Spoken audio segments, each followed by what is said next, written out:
Hey guys, welcome to the 25th C# tutorial that I'm making for the new Boston. And in this tutorial, I'm going to be showing you how to use inheritance. So all you're going to need for this tutorial is a button and a class with a few members inside of it. Now, all the members inside of this class are public.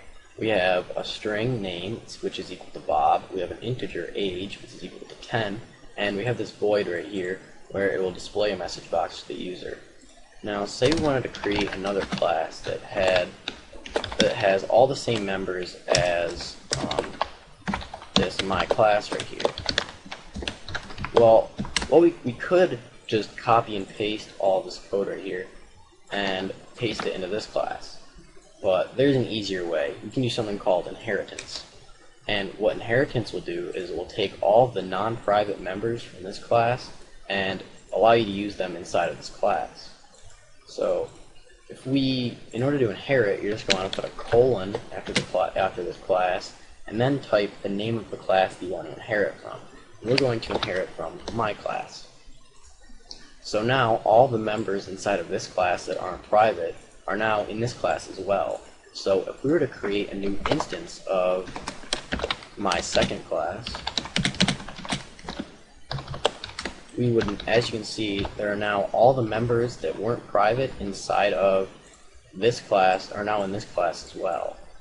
So we have this age, name, and show message. Now you can also add members to this class. You don't have to just stick with the members that were already in this class.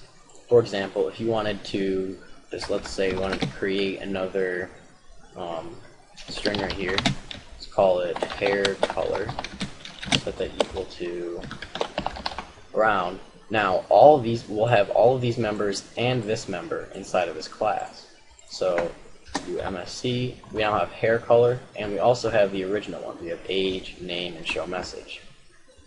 But we cannot inherit members that are private. For example, if we were to make this string name private, then we wouldn't be able to inherit it, inherit from it. So we wouldn't be able to do my second class dot name because it's private. Now inside of this class, we can use all of these public members. For example, if we wanted to do, we'll create a new method here, which will, I guess, just display another message box. Message box special message box. And what we can do here is we can now access all the non-private members in this class. So if we wanted to have a message, system windows.forms.messagebox.show. If we wanted to access this integer age right here, we could do base dot and then age, because the base keyword will access the base class. And this right here is called the base class.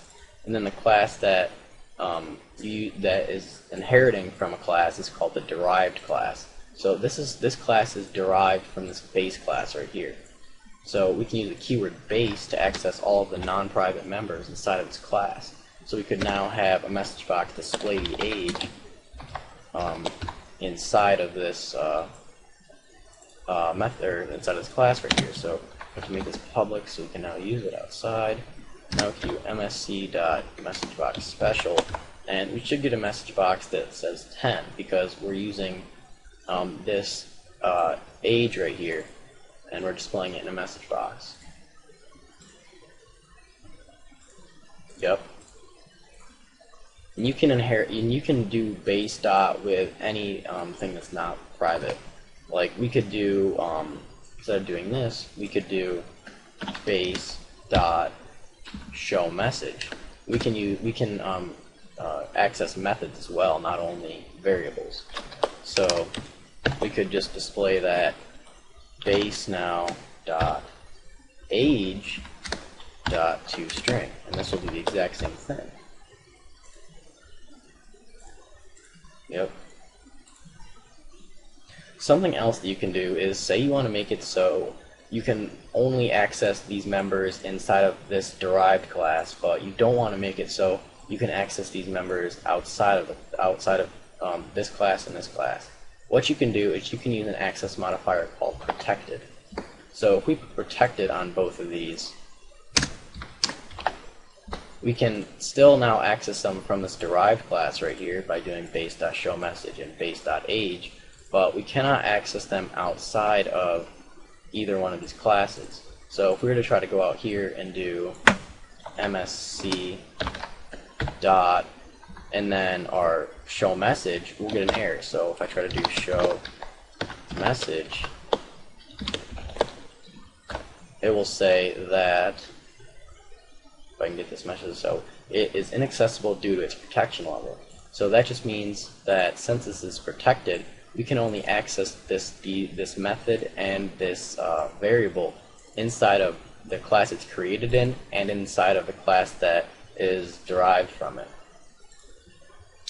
And say you want to replace this method with something that is very similar to it. So say we want to have this show message method display a title to the message box. Well, what we could do is we could do public and then type new void show message. And basically what this will do is it will replace this void that is inherited. So if we were to make this public again,